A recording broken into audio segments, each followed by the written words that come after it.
రాష్ట్ర వ్యాప్తంగా కూటమి ప్రభుత్వం ఏర్పాటైన తర్వాత జనసేన అధినేత పవన్ కళ్యాణ్కు డిప్యూటీ సీఎంతో పాటు అటవీ శాఖ బాధ్యతలను కూడా చంద్రబాబు నాయుడు అప్పగించిన పరిస్థితి. అటవీ శాఖకు సంబంధించి పూర్తి స్థాయిలో ఉమ్మడి చిత్తూరు జిల్లా వ్యాప్తంగా శేషాచల అడవులు కొలువై ఉన్నాయి. ఈ శేషాచల అడవుల్లో అరుదైన వృక్ష సంపద ఎర్రచందనం ఇక్కడ మాత్రమే లభిస్తుంది.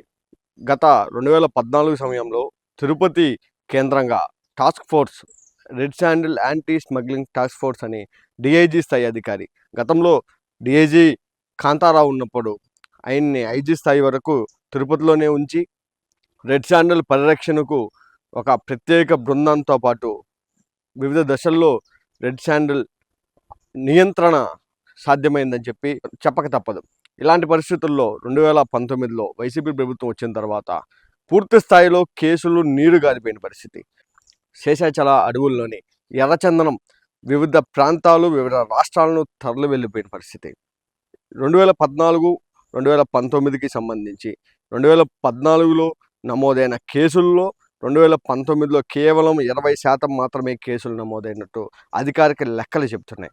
2014-19 నుంచి అంతకుముందు సైతం రాష్ట్ర విభజన కాకముందు నుంచి 2024 వరకు తిరుపతిలోని సెంట్రల్ ఎర్రచందనం గోడౌన్, దేశవ్యాప్తంగా ఎర్రచందనం ఎక్కడ సీజ్ చేసినా సైతం తిరుపతికి తీసుకొని వచ్చి తిరుపతి మంగళం తిమ్మినాయుడిపాలెం సమీపంలోని ఎర్రచందనం గోడౌన్లో నిల్వ ఉంచే పరిస్థితి. ఇక్కడ నుంచి ఆంధ్రప్రదేశ్ ఫారెస్ట్ డెవలప్మెంట్ కార్పొరేషన్ అని చెప్పి టెండర్ల విధానంలో ఎర్రచందనాన్ని వ్యాపారస్తులు కొనుగోలు చేసే పరిస్థితి ఉంటుంది. ఎర్రచందనం ప్రస్తుతం 5,000 టన్నుల పైగా తిరుపతిలో గోడౌన్లో నిల్వ ఉంచినట్లు అధికారికంగా తెలుస్తున్నాయి.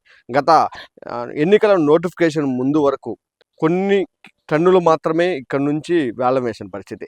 ఇటీవల 2 రోజుల క్రితం ఎర్రచందనం పరిరక్షణతో పాటు అటవుల సంరక్షణ చేస్తామని చెప్పి మాట ఇచ్చిన నేపథ్యంలో త్వరలో బాధ్యతలు తీసుకున్న అనంతరం తొలుత ఎర్రచందన విక్రయం ద్వారా రాష్ట్రానికి ఆదాయంతో పాటు ఎర్రచందన పరిరక్షణ చేపట్టే విధంగా ప్రత్యేక బృందం ఏర్పాటు చేసే అవకాశం ఉందని చెప్పి ప్రచారం అయితే జరుగుతుంది. అది ఎంతవరకు సాధ్యం, గతంలో ఉన్న విధానాన్ని ఆరంభిస్తారని చెప్పి అయితే రాజకీయ విశ్లేషకులు చెప్తున్నమాట.